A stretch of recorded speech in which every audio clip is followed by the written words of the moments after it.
let's dive into this 2022 quarterbacks for better or worse. So we're looking at this article, and there's two teams that really jumped out to me. And while we can go numerous ways with this, but I think Kansas State is a really intriguing one, and also LSU. And when I look at this, Jack, I'm looking at Kansas State. They have a lot of talent that they lost last year.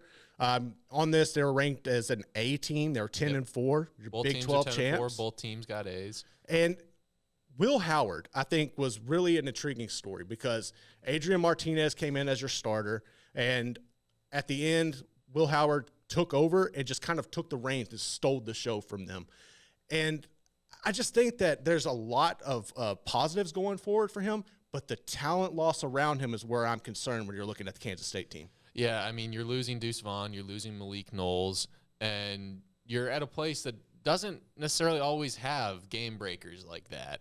So how they replace those guys, how much they have to end up relying on Will Howard taking that step forward and becoming the guy there, that's going to be a big thing to watch going into next year. I think one positive, though, and when I say this, take it with a grain of salt because we saw it last year at Baylor, Kansas State is returning all of their offensive linemen. That's big. And that's very big, but can they take advantage of it to where Baylor was not able to take advantage of it for the most part? And then as far as your receivers go, last year there were times where Malik Knowles was unavailable. I think you can go back to the Big 12 championship game probably being the most notable, but you're able to kind of add, and not necessarily, I don't know if you're going to be able to replace him, but you're able to bring in Keegan Johnson from Iowa. I mean, he did a lot of great things in when he had an opportunity to catch the ball. Yeah. So I think he's posed for a breakout season. You actually can spread the ball out and throw him the rock. So I'm interested to see. And then you also got Phillip Brooks coming back. He had some production last year for the Wildcats. He was really overshadowed by Malik. But now that he has an opportunity to step up and grow into his own player, I'm really looking for him to flourish at that position as well. Yeah, I'm with you honestly there. I have faith in this Kansas State program. I do think they will reload better than most. I don't expect them to have complacency and issues with returning players on that offensive line like, say, Baylor did this past year. And I just think that Colin Klein's their OC, right? Yes. Just he's been there. He knows I think he knows what he's doing in this conference. I think he knows what he's doing with young quarterbacks. And even though at this point Will Howard's not that young, he's been on campus for how many years? He's been there for a minute, man. Yeah. So, but I don't know why they didn't start Will Howard earlier this past year. I remember when Adrian Martinez went out when they were here in Waco, I was like, oh crap. Yeah. When your starter goes out, and then the backup comes in, and you're like, I think the odds of my team winning just went down. That says something. Well, I think his situation was different because coming in, I really didn't know what to expect. I thought he would obviously do better than Nebraska, and I think when you had the counterpart and Deuce Vaughn to kind of run the option, I think that's really what they were leaning on. But ultimately, they weren't able to spread the field, and that's what bit them. I hate to go down this route of like comparing to Baylor, but it's like Gary Bohannon and Blake Shapen. Oh yeah, Martinez was the Bohannon, and they stuck with him as long as they could make it feasible, and then injuries happened.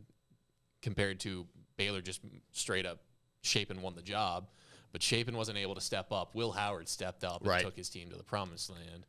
I'm not trying to take away the Big 12 championship from Shapen from 2 years ago, but point is, I think that Kansas State, honestly, I see a lot of parallels there, and I think Kansas State's going to take more advantage in this coming year than Baylor did this past year. Well, I would hope so. I mean, I think that when you look at what happened with Baylor, everybody's looking at that saying, well, we can't let that happen to us. And, I think that's really a situation where I don't see Kansas State doing that. But my real concern is, how do you replace a player like Deuce Vaughn? I mean, this guy was so electric. He was really the face of your program for so long, and he did so much. I mean, even the answer is you don't. You don't replace Deuce Vaughn. There's not another Deuce Vaughn or Darren Sproles walking through that door immediately. Chances are they'll get one eventually, but they're not going to get one for next year. Like, I don't think anyone on their roster can do what Deuce did. No. So it's just about trying to replace the different parts. Do you have a running back who has the game-breaking speed and the vision of Deuce? Do you have another running back or a slot wide receiver who can play that role in the passing game and maybe run routes out of the backfield that stress the defense in similar ways. And just overall, can your offense shift from more centered on Deuce to more centered on Will Howard? I mean, it's going to have to. I think you're going to see more of a balanced attack this year, but they were able to address the issue in the transfer portal. They brought over Trayshawn Ward from Florida State. This is a kid that balled out over there for 2 seasons, who ran for over 1,200 yards, averaged 7.2 yards a carry. I think that's really impressive. Okay. And then you put him behind an experienced offensive line and a program who was known for pounding the ball. I think he's poised for a breakout season. You also have DJ Giddens coming back. This is a kid that was a freshman last year. He did really well. Your homework. I know. He did really well in kind of sparing Deuce when he would get tired. But this is a cat that's 6'1", 212 pounds. So he's a big man. He's big, man. So I'm interested to see what they can do there. But as far as taking a step forward, taking a step back, being idle, when you look at Kansas State, I'm more concerned about the defense than about the offense. Oh, definitely. I think they're going to lose some guys in the secondary to the NFL, or at least to guys who are trying to go to the NFL. So, but I think you and I are fairly in step on Kansas State, at least more so than other teams we're going to get to here in this segment. You think they're idle? They stay the same? Take a step back? I think they will be competing to be in the Big 12 championship game. Do they actually make it there, and do they? I don't think they win it again, and I think it's going to be tough for them to make it there. But I mean, who knows? They should be competing for it. They should. I think they're going to take a slight step back, but I think the following seasons when you're going to see them really rebound. But another team that's really interested is LSU. Yep. And look, oh boy, LSU really exceeded expectations, like without a doubt. Brian Kelly coming in, you have that first loss to Florida State, really gut-wrenching in the Superdome where you don't lose a lot of your games. But if you go back and look at that final drive, how they were able to march the length of the field, and while they weren't able to ultimately score and win, I think it kind of set the standard that we're not going to give up. We found our identity. We just found it a little too late in this ball game. But this is a team, dude, where this year you had 2 freshmen on your offensive line. You're playing in the SEC against defensive linemen that are, I mean, just bred to go to the NFL. And they held their own. And while their running back room didn't really live up to the standard that you see traditionally with LSU, I think that they were solid, but there's so much more room to grow. Now, Jayden Daniels, I wasn't sure about him. Yeah, let's get to the QB part of the piece. He was very hit or miss all season long. He had his most productive season, though, since his freshman year at Arizona State. He had 68.6% completion rating, threw for almost 3,000 yards. But this is where it really stands out to me. 17 touchdowns to just 3 interceptions. That is remarkable. That's pretty efficient. And your receivers, Kayshon Boutte, who was supposed to be a star, was so damn absent most of the year, it was absurd. But he still put up numbers like that.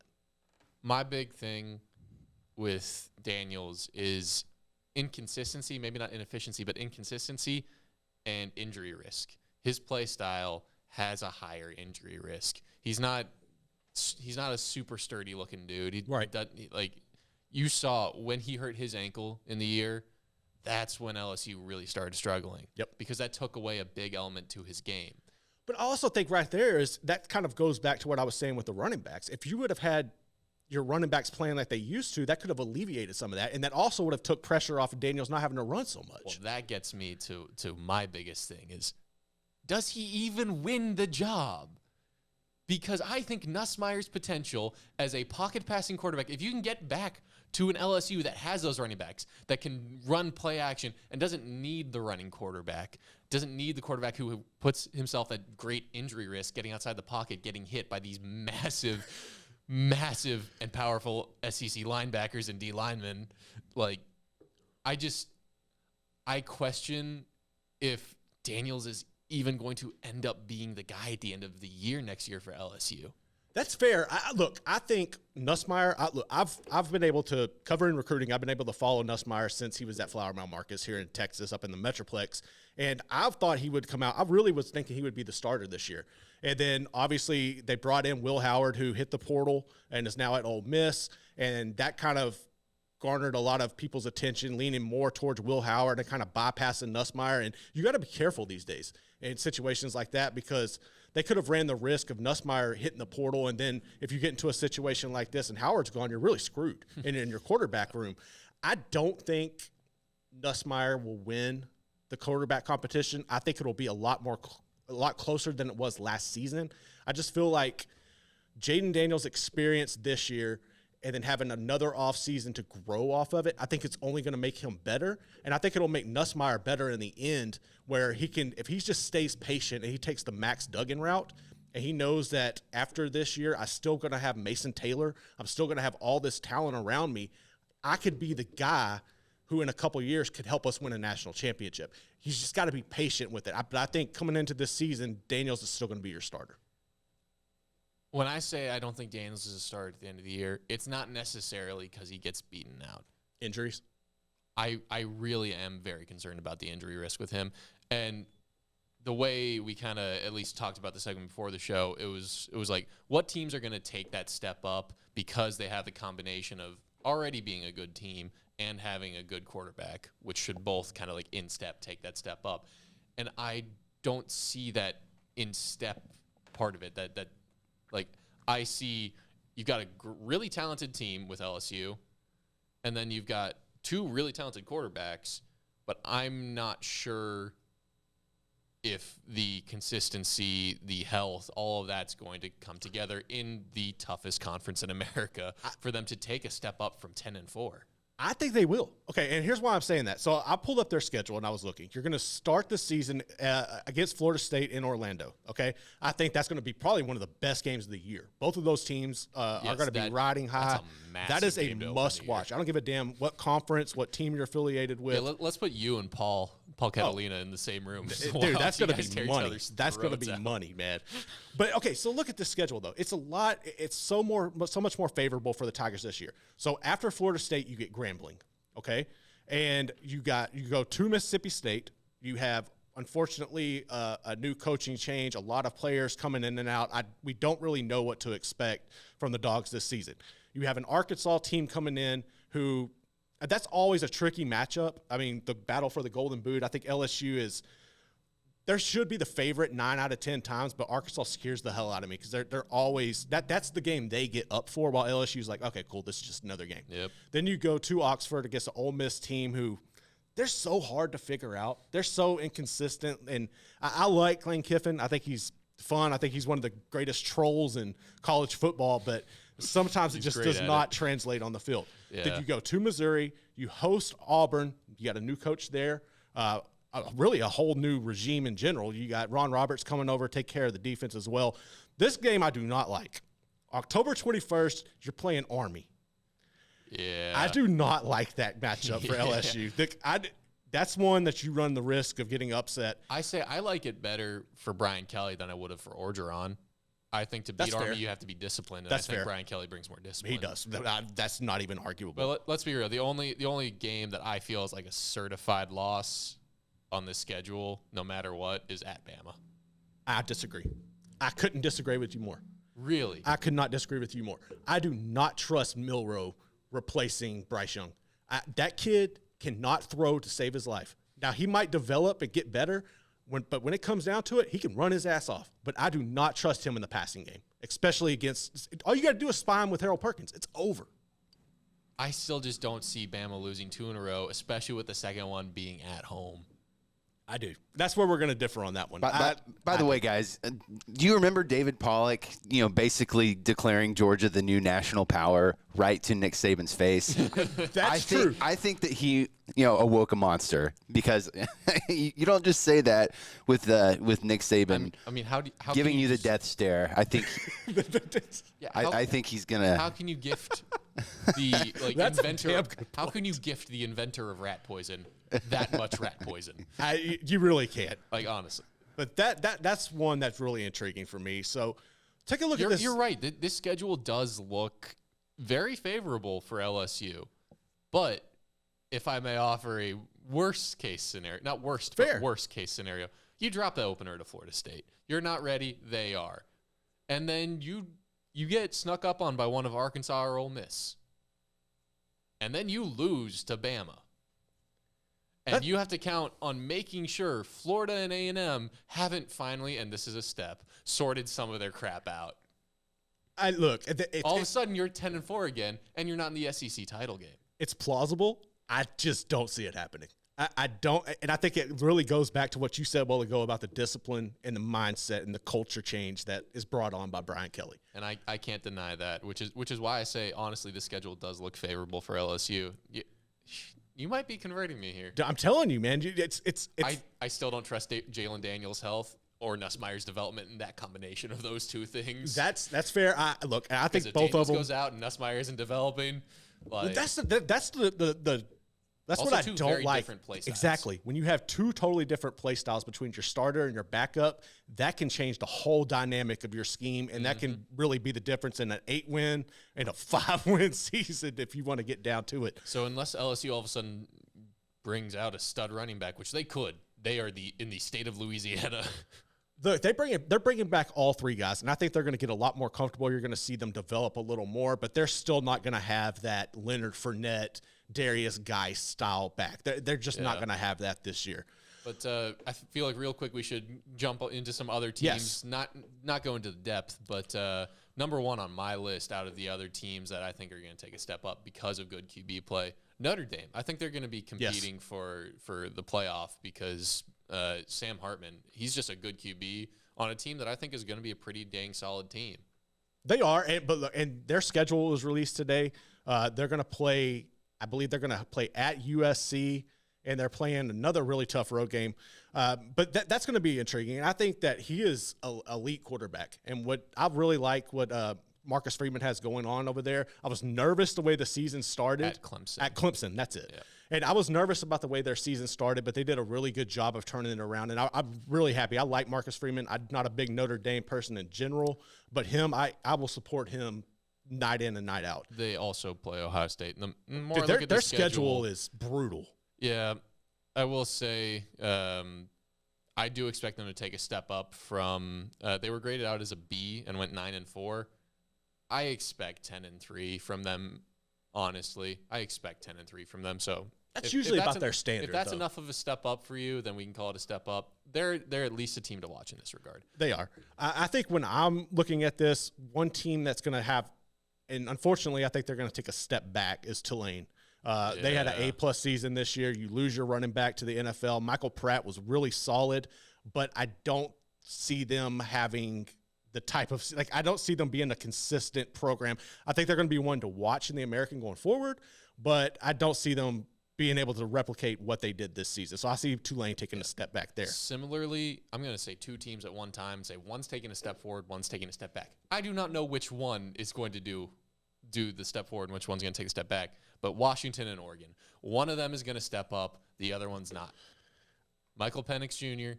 and Bo Nix. I would say Washington takes a step up. I think Oregon, I'm interested to see what happens there because now Dillingham is gone. What's your offense going to look like? He did an excellent job with Bo Nix. And while Bo Nix had looked really good this season, I remember the Bo Nix from Oregon, and that's the one from Auburn, and that's the one I'm kind of waiting to resurface. Yeah, and if that happens this year, I would not be surprised. So looking at them, I think that Washington and Penix take a step forward. Oregon is about neutral or might take a step back. And then lastly, I think we should swing out to the other coast and look at North Carolina and Florida State. Florida State, I have probably too much confidence in them. I think Jordan Travis is going to take a step up. I think Florida State's going to take a step up. And it's really going to come down to, does Garrett Riley make the difference to keep Clemson on top in the ACC, or does Florida State go and take it this year? I think, I think Florida State might take it this year, but Clemson is definitely going to bounce back. And I know, Yes. Look, we were talking about Dabo kind of falling off, and I still stand by that. I think he does not like the transfer portal era. But I think he did a good job bringing in Garrett Riley and bringing back Jeff Scott. I think those are really the key elements to making Clemson get back to being Clemson. Yeah. Meanwhile, UNC and Drake May. Drake May is a top prospect. I don't know about UNC though. Look, man, it was a great story. He's going to be a tremendous NFL quarterback. I just see North Carolina being Yeah. they're just a basketball school that plays football next year. Yeah, it's tough. And Mac he's been a good coach through his entire career. I don't know if he can get them to where they want to be. Yeah, it's going to be interesting to see. But up next, we're going to get into the Big Ten. Who's going to replace Kevin Warren as the commissioner? Luke Fickell's on the trail right now, just torching the transfer portal. Is Ryan Day on the hot seat? We'll get into that next here on the College Chaos Podcast.